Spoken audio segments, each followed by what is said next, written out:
Assalamualaikum warahmatullahi wabarakatuh. Oke teman-teman, berjumpa lagi di channel YouTube Hakim Elektronik.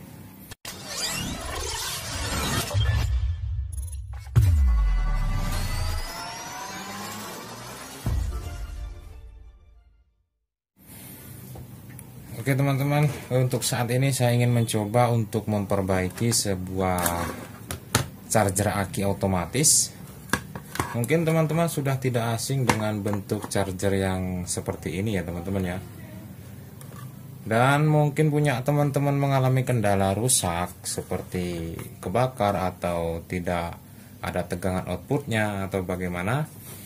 Dan kebetulan di sini yang saya alami adalah kerusakan pada bagian primer.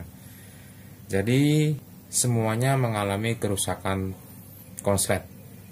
Ya, seperti diodanya konslet, IC-nya juga pecah dan FET-nya juga mati, dan di sini juga ada sebuah resistor yang sudah kebakar dan juga ada di sini resistor yang mati juga. Jadi di sini nanti saya sebutkan untuk komponen-komponen yang sudah terbakar. Jadi ini kemarin teman-teman. Ini ceritanya kemarin saya cek dulu. Dan kebetulan saya tidak mempunyai stok untuk semua spare partnya, jadi saya harus online ya teman-teman ya.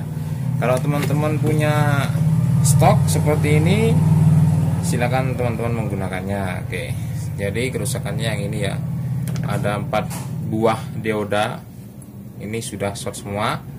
Kemudian FET-nya juga mati dan IC-nya juga pecah. Ya, ini teman-teman pecah.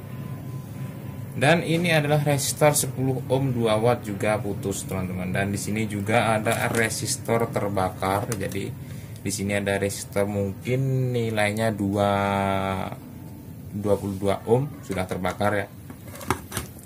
Oke, saya coba untuk memasang semua komponennya terlebih dahulu. Namun saya tidak akan memasang untuk IC-nya karena saya ingin mengecek untuk tegangan input untuk IC-nya. Dan kemarin sudah saya belikan online, barangnya sudah sampai.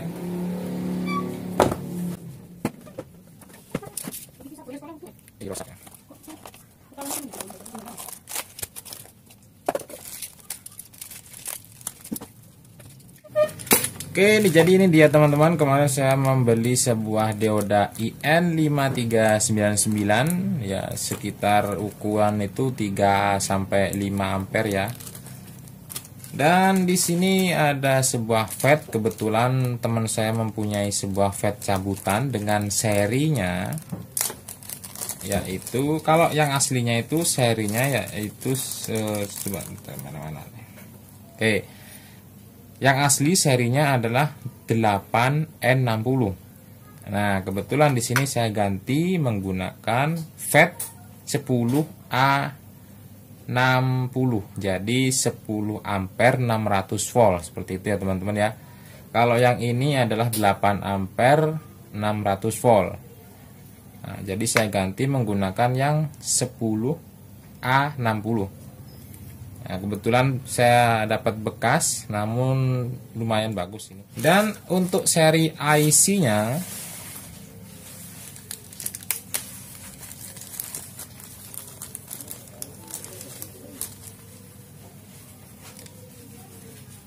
seri IC-nya adalah UC3842 seperti ini teman-teman. Kelihatan enggak? IC-nya seperti ini. UC3842. Untuk datasetnya silakan teman-teman lihat gambar berikut.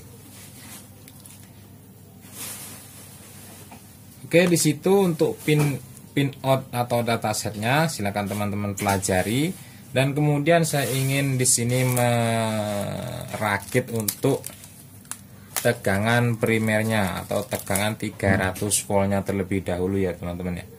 Setelah teman-teman melakukan pergantian sebuah dioda yang ini, ya ini nilai diodanya yaitu 5399. Kalau jika teman-teman tidak menemukan dengan seri yang sama, silakan teman-teman bisa menggunakan juga dengan seri IN4007.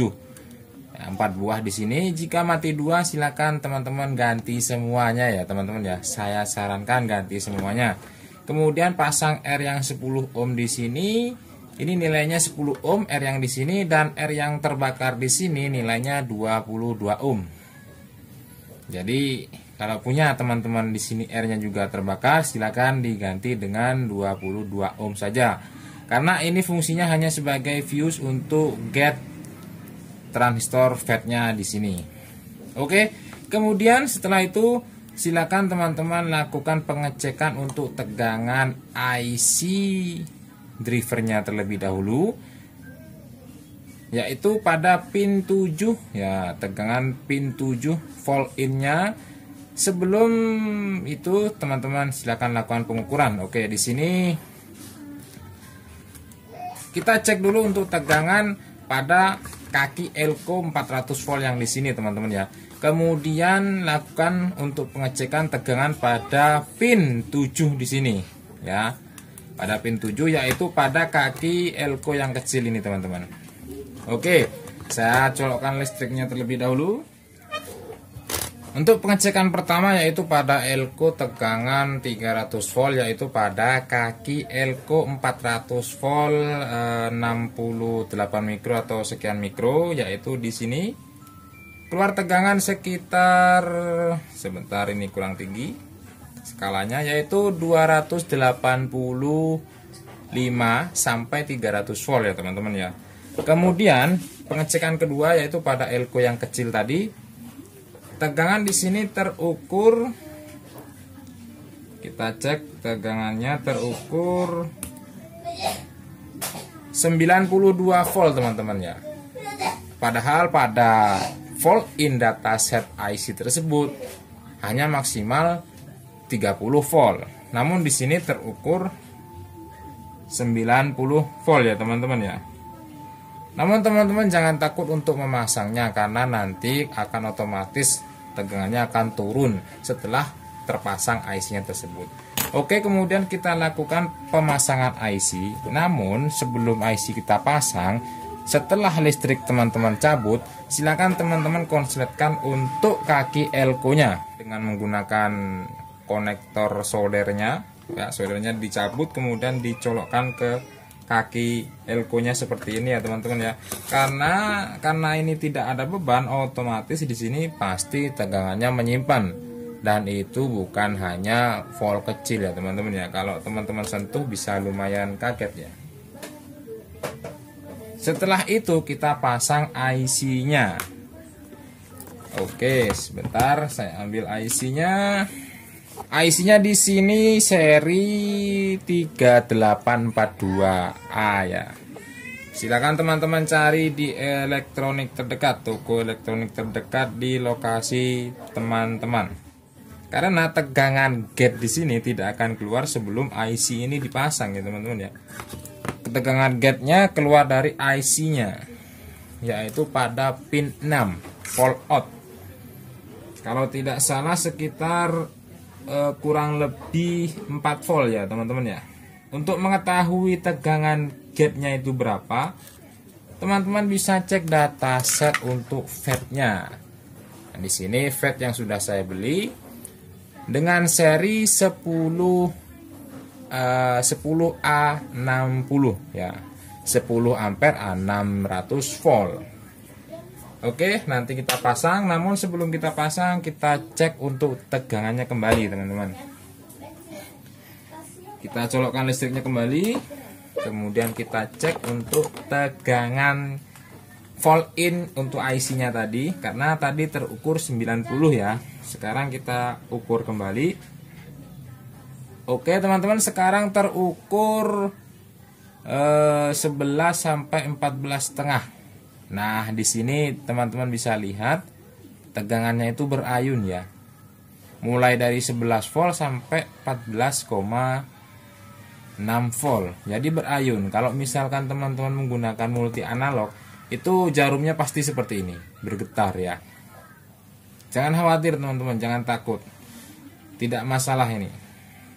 Oke, kemudian untuk tegangan gate-nya kita cek di sini tegangan gate-nya yang melewati R22 ohm tadi Di sini terukur 0 sampai 5 volt teman-teman ya.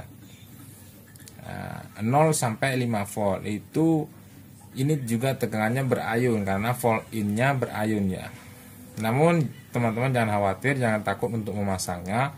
Saya juga pernah alami hal seperti ini pada sebuah televisi, kalau tidak salah itu Samsung, televisi Samsung. Jadi dia tegangannya berayun, namun setelah saya pasang FET-nya tegangan pun normal. Dan kembali lagi setelah teman-teman untuk tes tegangan di sini tanpa FET, teman-teman lakukan yaitu shotgun menggunakan colokan soldernya seperti ini teman-teman. Ya, ini untuk membuang tegangan yang ada pada elko di sini. Oke, paham ya? Jadi ini tadi elko-nya diodanya serinya yaitu 5399 dan untuk IC-nya serinya yaitu UC3842 dengan dataset yang sudah saya cantumkan tadi.